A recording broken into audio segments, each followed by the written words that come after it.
Hello everyone. Welcome to Word Nerds. Visualize your vocabulary. I so wish I had animation right now. Let's get to start with make a picture of it. It'll last longer. Well, that makes sense, cause well, this will definitely last longer. Don't just think. I just wish they put in color to these things. Oh well, whatever. Today we're doing another set of 20 words. Let's get this started with. First off, invective. Invective.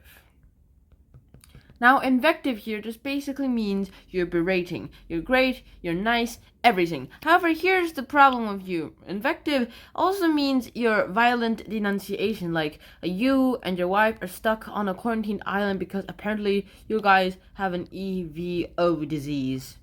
For those who watch Generator Rex, you'll know what I'm talking about. Except, yeah, you get the reference. Next thing that happens is this.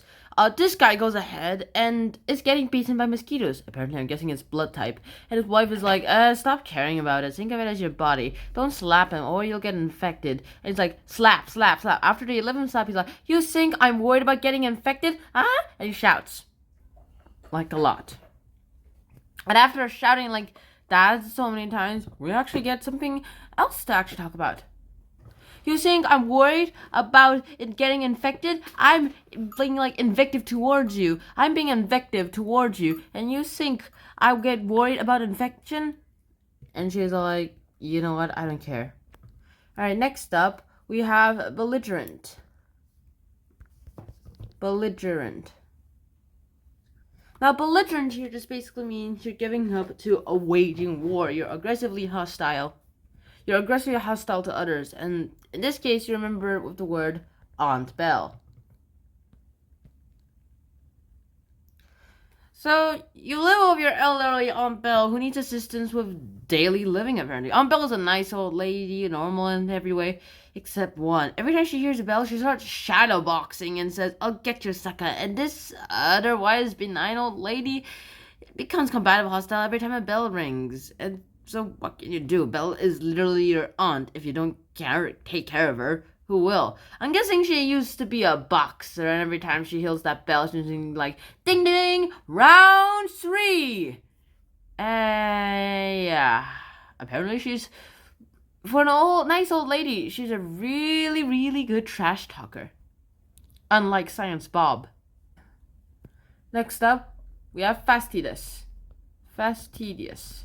Fastidious is an adjective, and it just basically means excessively in a particular way. Like, you're excessive. Very excessive in ways to actually do things. They're very hard to do. They're very hard to please. So you use the memory word fast city bus. So you're on a little fast city, you're a driver of a fast city bus, and everyone's like, get it faster, man, get it faster. We're not having a speed. We're going to the limit, to the speed limit right now. We'll go faster than the speed limit. Speed limit on the bus. And that is, we're going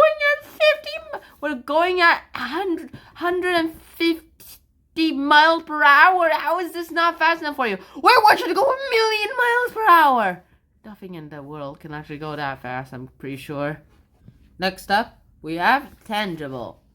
Now, tangible just basically means something that you can touch. Unlike Ghost Freak, even with his chains. Well, with all of that, we got a few things too. You're feeling concrete. It just means it's concrete. You can literally touch it. This is tangible. Holograms, unfortunately, are not tangible. So here you remember with handy bowl. So you're a little astronaut who's going on a little spacewalk today, and you're trying to find a place to put all your nuts and bolts in. Then you see a bowl coming by and you think, is that tangible? You touch it to check if it's real or not. You're like, wow, what a handy bowl. Alright, next up, we have this word. It just basically means burgeon. Burgeon just basically means you're blooming something, to grow or develop something quickly. I haven't written the word, I just realized. Burgeon.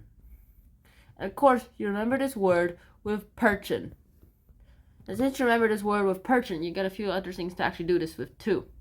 A beautiful bird perches on a phone line. Her voice sounds even better and more beautiful. Then you realize all that singing is actually coming from all the birds who are sitting on a phone line. And then you realize that, all of them are too numerous to count, so all of them perching on you become a bit of a burden.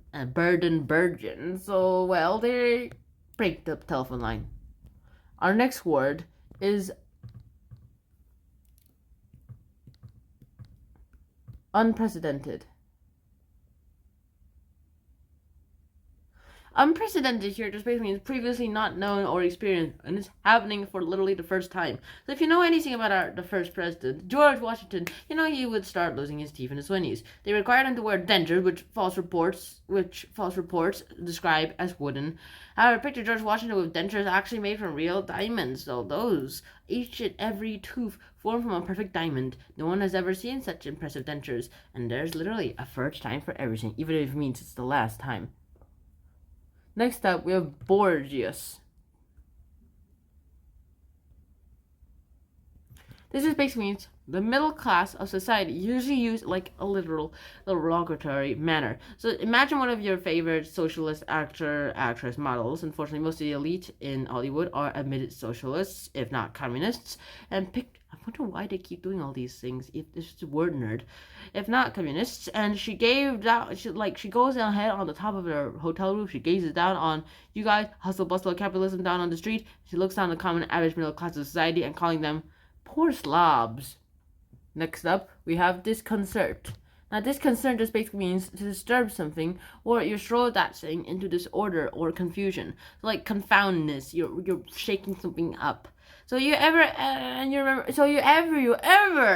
a KISS concert, KISS concert with all capitals? Ever attended one? Well, talk about disconcerting. Think about how fluttered and how stupid your parents would probably think about all this, and every one of them, look at this little granny here, is like, what the hell are all these clowns doing here with bands? That's literally what they've been thinking here. They will be disconcerted at a KISS concert. I mean, would you go to a KISS concert? Mom, if you could go to a concert, would you go to this one?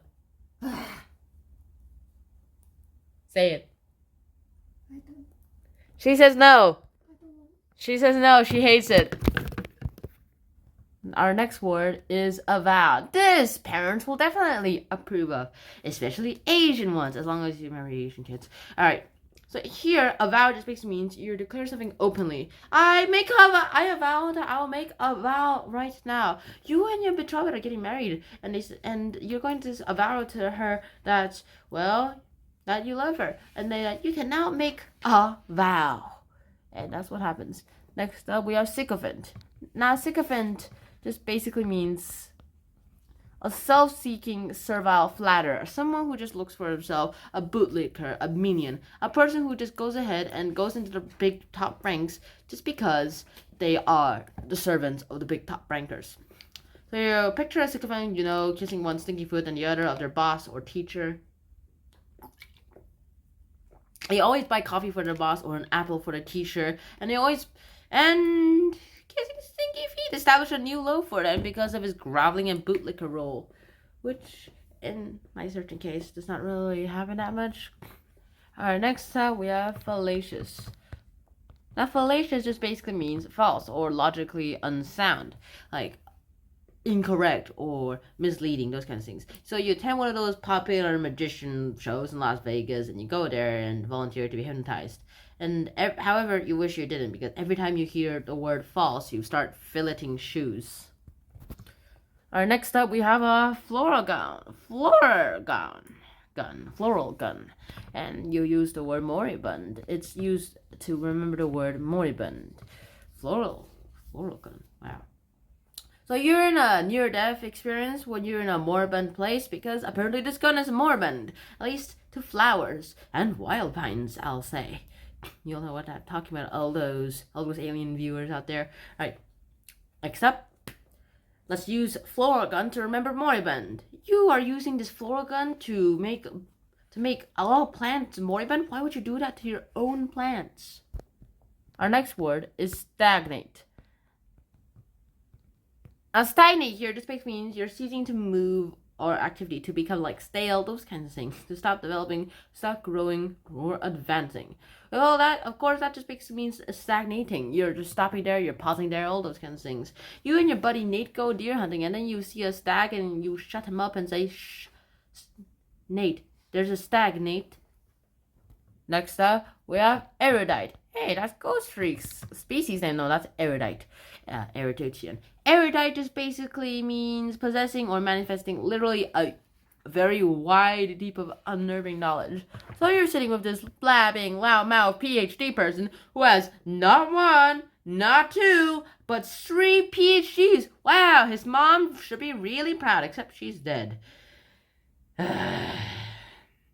So you sit next to that scholarly man, and then you start realizing that he's very erudite, except he's a bit arrogant when it comes to sharing his eruditeness. And talking about everything about the eruditeness of the cabin. Erudite, get it? Yeah, this guy's a very, very, very smart person, but I don't think he has any social skills. Next up, we have aggrandize. Well, aggrandize here, yeah, you'll probably figure out what aggrandize actually have to do with this. Well, so there's this guy, Blobs, who hates having no depth perception, and he constantly runs into things, and he bounces off things, and bangs his head on stalactites in his cave. So he goes to the Greek Saya, the Greek goddess of sight, to give him better vision, and she does. She gives him, like, one compound eye of a fly, and he says, I can now see everywhere, every time, everywhere, every when, anytime I want. I have a grand set of eyes in one eye. Yes, I have more than depth perception. I have slow motion perception. I can dodge things before they even happen. What a nice little gift. Thank you, Saya. Alright, next up we have rendezvous. Rendezvous just basically means you're going ahead and it's a meeting or a meeting place. If you ever watched that sitcom called The Office or the movie Office Space, you can literally think of all those favorite characters from that picture where all they go into the meeting place and they just have this rendezvous. Otherwise, just imagine you and your just think of you and your friends like going back to school or work on Monday after a fun weekend, and then everyone feels the Monday blues where they just have to go ahead and work for the rest of the 5 days. And they're like, oh. That's literally what they feel like. That's what the Monday blues.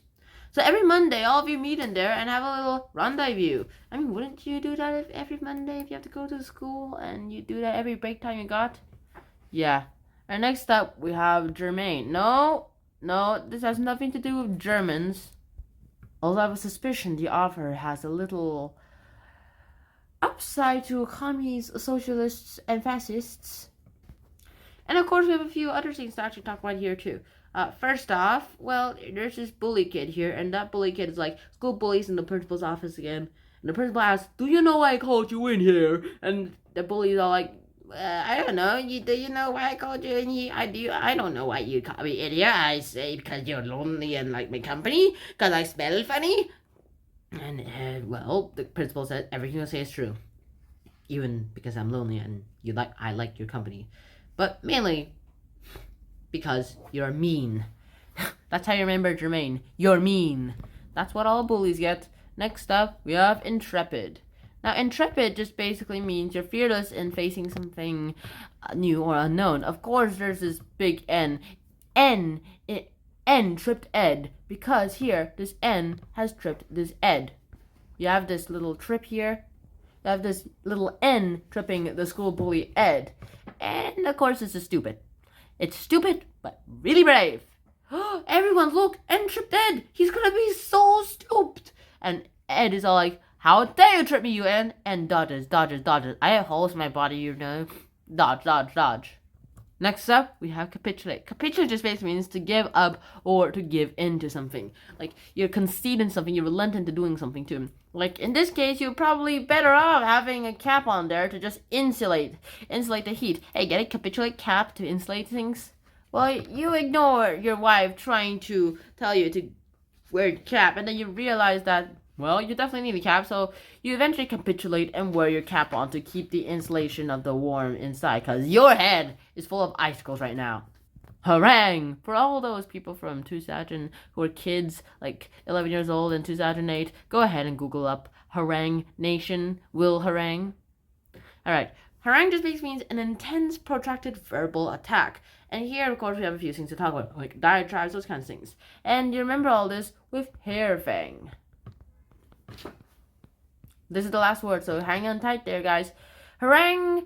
This harangue person suddenly grew hair and fangs because he realized that everyone did not want to go ahead and donate blood. I mean, would you donate blood? I don't want a needle in myself. Apparently, this person wants a needle in himself. Like, You better come here or I kill you. Blood for this. That's murder. I'm not sure that's legal here, but sure.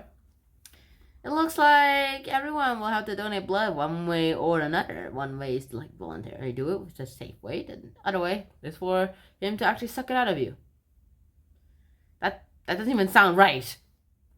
And of course, with that, we end this episode. So I really hope you guys did enjoy this episode. Again, this is tiring too. I hope you guys actually did learn something new. Fun fact, a lot of cartoon show characters actually have their names based on actual vocabulary words. So learn vocabulary words and you might make some corny names like Will Harang has a lot of hair fang. And he's also capitulates into something else because he doesn't have a cap to insulate himself. I'm so bad at rapping. See you guys soon. Until next time, shout out. Peace. Bye-bye. Wear a helmet. Word nerds, visualize your vocabulary. Make a picture of it. It'll last longer. Out.